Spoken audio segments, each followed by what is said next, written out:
Olha, recentemente a cantora Simone, como eu falei há pouco, foi diagnosticada com câncer de intestino e frisou a importância da realização de exames preventivos. Vamos acompanhar o que a cantora disse em seu Instagram e depois a gente conversa sobre isso com o Dr. Nelson Liboni. Oi, gente! Bom, tô passando aqui porque eu sempre fui muito transparente com vocês. Eu amo meu público. Eu amo todos vocês porque sempre recebi energias lindas de vocês. E por conta de uma íngua, eu fui fazer os meus exames, que é importantíssimo, a colonoscopia, que eu nem sabia que nós precisávamos fazer a partir dos 45 anos, que é muito importante esse exame. Então, assim, frisa bem isso, colonoscopia, você precisa fazer esse exame, ele precisa estar no seu check-up todo ano, porque por esse exame eu descobri um câncer. Vou conversar com o Dr. Nelson Liboni, que é médico gastrointestinal. Boa tarde. Boa tarde. Seja muito bem-vindo, doutor. Muitas pessoas não sabem nem sobre o que se trata esse exame, colonoscopia. Que exame é esse? Então, o exame de colonoscopia é um exame endoscópico, que é feito para avaliar a região do reto, sigmoide e o cólon, né? É um exame importantíssimo, né? Porque ele dá diagnóstico, ele dá tratamento muitas vezes, né? E é um exame muito seguro hoje em dia, né? Então, hoje você tem bons hospitais, bons médicos fazendo esse exame, e é um exame preventivo, né? Se você tiver um pólipo, por exemplo, e ele for removido, a chance de você desenvolver câncer acabou, porque você tirou. Mas então, esse exame, além de servir para diagnóstico, só o fato de fazer o exame já remove alguns pólipos, se eles ali estiverem. Exatamente. Como os pólipos começam a aparecer a partir, principalmente dos 50 anos, a chance de você desenvolver um câncer é maior a partir da sexta década, da quinta década. E está, infelizmente, caindo a incidência até pelos hábitos que a gente vem desenvolvendo nas grandes cidades. Então, a gente tem pedido esses exames e esses exames é o que a gente sempre fala, chegando antes, a gente previne e cura o câncer. Depois a gente vai ter que correr atrás do tratamento e das sequelas que venham por causa do tumor. E a rede pública oferece esse exame? Oferece. Oferece. Eu estava pronta para ouvir, não oferece. Oferece sim, é um exame hoje bem realizado por gente boa, em grandes instituições públicas. Dá para fazer o exame tranquilo. Então, a partir dos 50 anos é indicado colonoscopia para homens e mulheres? Homens e mulheres. Homens e mulheres. Precisa fazer todo ano? Não precisa fazer todo ano. Quando o depoimento dela, eu falei, todo ano, será? Não. É assim, se você faz uma colonoscopia aos 50 anos e você não tem nenhum pólipo, não tem nenhuma lesão pré-cancerígena, não tem histórico familiar de câncer de cólon no intestino, você pode fazer de cada 7 a 10 anos, tá? Agora, se você fizer o exame, se encontrar um pólipo ou tiver histórico familiar, aí você vai fazer de 1 a 3 anos e vai fazendo esse acompanhamento. Eu fiz, mas eu vou ser bem sincera, cozinhei meu médico 4 anos, porque ele falava, fez 50 anos, tem que fazer. Eu fiz agora com 54, o exame é muito tranquilo, o preparo é que é chato. Sim. Quando a gente pede, assim, eu sempre peço para fazer o preparo, a limpeza do intestino no hospital. Eu fiz em casa. Então, você tem que tomar um laxante para limpar o intestino. Então, esse laxante às vezes desidrata, pode dar um pouquinho de vômito. Então, você fazendo no hospital sempre é melhor, porque você chega, faz uma dieta pobre em fibras, toma um laxante tipo qualquer um que tem no mercado à noite e no hospital você vai fazer o uso do produto que vai fazer a higienização. Eu fiz o preparo por 2 dias, porque você tem que estar com o intestino totalmente limpo. Totalmente limpo é totalmente limpo. Salada, verdura, para quem está em casa totalmente limpo mesmo, não pode ter nada. Aí no hospital, um pouco antes, no laboratório, eles me deram um laxante, que é uma coisa que eu nunca tomei na minha vida, que me lavou. Isso. Deixa tudo limpinho para poder fazer o exame e poder enxergar direitinho. Cheguei lá, fiz o exame simples, eu fui nervosa, porque eu tenho nervoso essas coisas. Cheguei lá, tudo simples e tal, só que precisou alguém para me levar embora, porque você fica sedado, né? Mas foi super tranquilo, doutor. Sim. Morri de medo, 4 anos. Então, aí você está tranquila, você sabe que não tem nada, ok, está tudo resolvido. Não é isso, a colonoscopia. Eu falei no meu Instagram e me perguntaram, então já aproveitei para esclarecer aqui. E tem dois tipos, tem com o manitol e o PEG. O manitol Foi é com com 1 manitol. litro. É 1 litro. E o PEG é com um copinho que é mais fácil de fazer o preparo. Né? Então dá menos sintomas. Né? Alguns hospitais fazem assim, outros fazem de outra maneira. O manitol, a cada 1 hora, né? Tem que tomar? Você tem que tomar durante 1 hora e vários copinhos de 15 em 15 minutos. Isso até completar. Feito. Não deu nada, graças a Deus. Vamos aos mitos e verdades, então, sobre esse assunto. Dr. Nelson Liboni, é mito ou verdade que o câncer de intestino é mais comum entre homens? Sim, é mais comum entre homens. Eu acho que a quinta é o terceiro tumor mais comum e a quinta causa de óbito em homens, né? Então, infelizmente. No Brasil ou no mundo? No Brasil, assim, a gente está ficando muito parecido com a estatística mundial, porque a gente urbanizou, né? E quando você pega a população urbana, ela tem mais pólipos e tem mais alguns erros de alimentação, né? Então você acaba fumando mais, bebendo mais, comendo poucas fibras, comendo mais produtos industrializados. Isso faz com que apareça mais esse tipo de tumor. É mito ou verdade que pólipos intestinais podem virar câncer? Sim, é verdade. Esse é o problema, né? Então, inclusive. pode. Existem os pólipos hiperplásicos, que são benignos, né? Mas existem os adenomatosos, os serrilhados e outros que podem, numa evolução, porque para virar tumor você tem vários mataburros que a gente fala que o organismo tenta segurar um crescimento anormal, porque o intestino renova muito rápido as células. Então sempre vai ter alguma mutação, alguma coisa diferente. Então existem 4 estágios que o organismo consegue segurar isso daí. Passou desse 4º estágio, ele acaba evoluindo para um câncer. Então, infelizmente, você tem que pensar nisso sim. O que é essa figurinha aí? Então, essa figura é assim, o adenoma normalmente, ele começa a crescer na parte mucosa do intestino, que é a luz do intestino. Depois ele vai se aprofundando, ele vai crescendo, ele vai infiltrando a muscular, vai infiltrando a serosa, quando ele já se transforma num tumor, e aí, no último passo, é quando vai para metástase. Infelizmente, 30% dos casos que a gente acaba fazendo o diagnóstico já tem metástase, né? No nível 1, se faz a colonoscopia, claro que já dá para identificar. Sim. Mas já remove ou não? Já remove. Ah! Já remove. Então você tem uma displasia leve, moderada e grave. A displasia leve ainda é uma lesão, é um pólipo benigno, né? Então só no exame você já resolve? Já remove, exatamente. O Isso 2 é também ou não? Sim, aí a displasia moderada, né, e a displasia 3, que é de alto grau, já é considerado um câncer, né? Tá. Dependendo da profundidade, às vezes a colonoscopia consegue remover. Quando ela manda essa peça para o patologista olhar, se tiver comprometimento, aí você vai ter que fazer uma cirurgia coadjuvante para poder fazer o tratamento definitivo. Dependendo dessa análise. Por isso que é importante fazer o exame para chegar antes. Exatamente. Porque senão depois a conta fica cara lá no final para o paciente, no sentido de que vai ter que fazer cirurgia, às vezes precisa fazer quimioterapia. Risco de fazer... metástase. Exatamente. Continuando.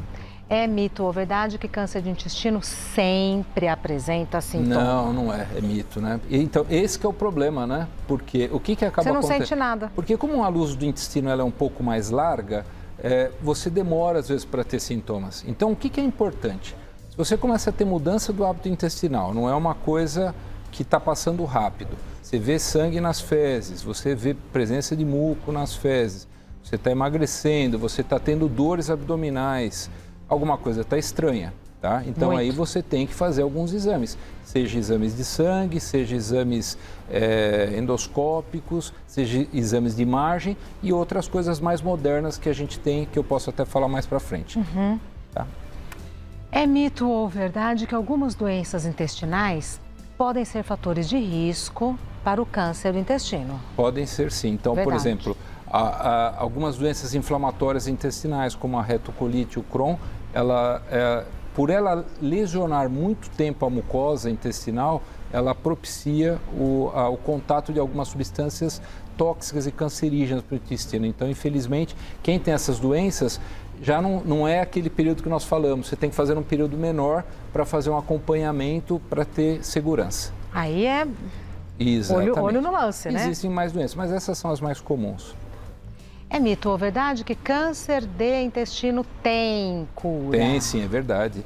Então, sempre é o que a gente fala, se você faz o exame preventivo, se você tem histórico familiar, uma coisa que é importante, então, por exemplo, você tem alguém na família que tem câncer, tá? Se for de primeiro grau, seja pai, irmão, você tem que fazer antes dos 45 anos, isso é importante, tá? Porque aumenta a incidência 1,5 em relação à população. Se você tiver 2 parentes com câncer de primeiro grau, aumenta 2,5, então você tem que ficar atento a isso daí. Então, é sempre chegar antes. E mesmo os casos mais avançados, hoje existem terapias importantes. Então, além da cirurgia, você acaba fazendo quimioterapias hoje muito importantes, as terapias-alvos, o imunolador, são muito interessantes, né? Os imunológicos são muito interessantes e mudou a perspectiva que a gente tinha do câncer, mesmo nos cânceres avançados com metástase. O que é uma ótima notícia, hein, doutor? A cirurgia que eles mostraram, você pode hoje fazer... Hoje a gente já quase nem faz mais cirurgia aberta. Hoje ela pode ser feita por laparoscopia, ela pode ser feita por robótica, numa situação especial. E as cirurgias, elas avançaram muito nesse sentido. A remoção de gânglios, você tem que tirar o tumor e toda aquela peça ganglionar, né, que é removida, que fica próximo ao tumor, para fazer uma higienização. E aí, muitas vezes, você precisa fazer quimioterapia complementar se esses gangliozinhos que foram removidos estiverem comprometidos. Então, é laparoscopia, mas é uma intervenção grande. Uma intervenção grande. São cirurgias grandes, mas graças a Deus, por ser minimamente invasiva, o doente se recupera rápido e ele já pode começar a fazer a sua quimioterapia, se necessário, porque muitas vezes não precisa, tá? E aí você tem um prognóstico melhor para esses doentes. Fato é que depois dos 50 anos a gente precisa ficar atento a alguns exames, a alguns cuidados especiais, né? Sim, principalmente se você for obeso, se você for sedentário, se você fuma, se você come muito embutidos, enlatados, muita carne vermelha, né? Homens e mulheres, pouca salada, pouca verdura, se você não faz exercício. Então, acho que tudo isso tem que ser levado em consideração. E a conta começa a ficar alta. Sim. Né? A conta começa a ficar alta demais, então se é melhor prevenir. Se a gente não tem muito acesso a algumas estruturas, pelo menos que a gente cuida do dia a dia para diminuir a chance de você estar sem encrenca, né? Bom, mas então a boa notícia para mim é que a rede pública de saúde oferece esse exame, a colonoscopia. Oferece porque... E quem que prescreve? Ao médico. Não, sim, mas que médico? O meu foi o ginecologista. Não, pode ser o ginecologista, porque as mulheres normalmente ela tem um médico de eleição, que é o ginecologista. O homem é uma porqueira. Então. Ele não sabe se vai no urologista, se ele vai... É difícil. E aí ele não se identifica com o clínico, com o cardiologista. Às vezes quem acaba cuidando é o próprio cardiologista. Mas assim, qualquer médico hoje está habilitado a pedir o exame. Tá. Isso, eu acho que assim, tem que ficar atento a esses dois, porque às vezes o que acaba acontecendo, ele cuida da especialidade dele e acaba não vendo o resto.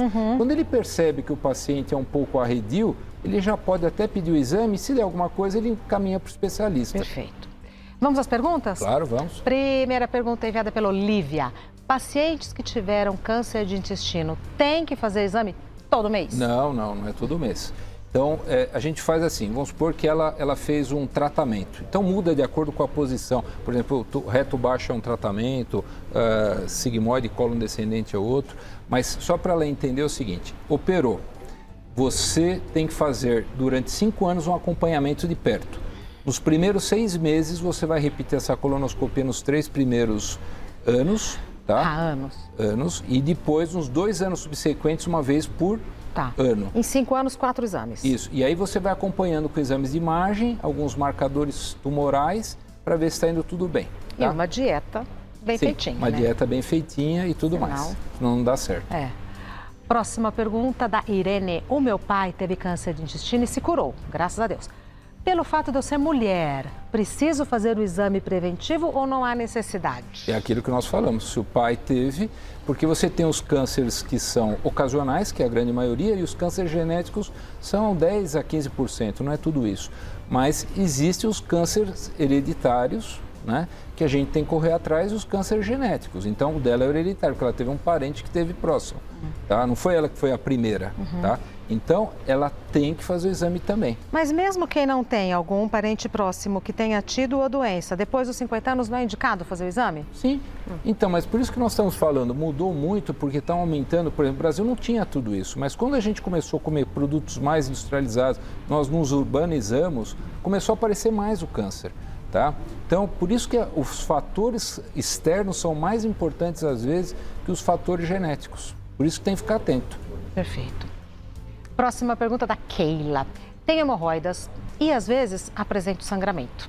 Isso pode ter relação com câncer de intestino? Então, eu acho que o sangramento, existe uma característica do sangramento hemorroidário. Normalmente vem após a evacuação, ele vem externo às fezes, molha o vaso sanitário, é diferente de um sangramento de tubo digestivo que acaba ficando no meio das fezes.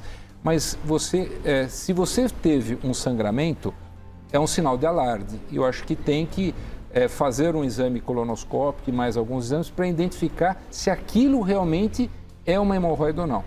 Nós temos vários casos no consultório que os pacientes vão me procurar e aí achando que tem hemorroida. Eu falei, isso não é uma hemorroida, isso pode ser um tumor. Eles ficam bravos comigo. Aí quando eles trazem os exames, foi identificado um tumor. E muitas vezes o tumor cresce, ele dilata os vasos e dá origem à hemorroida. Então, aí que está. Então, você tem que fazer o tratamento, às vezes, de reto baixo, que é um tumor, infelizmente, que ocorre. E aí, você tem que fazer esses exames exatamente para diferenciar isso.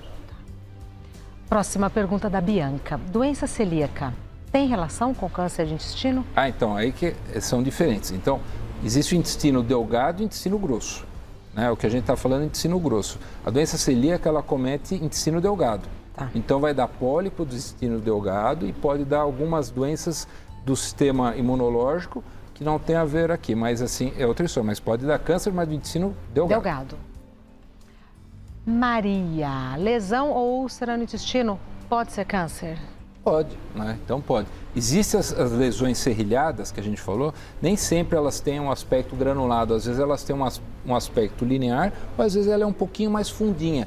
Então isso precisa ser biopsiado, isso é encaminhado para o patologista faz análise, depois o coloproctologista ou o cirurgião do aparelho digestivo vai decidir se aquele exame foi suficiente ou se ele precisa acrescentar mais ou não.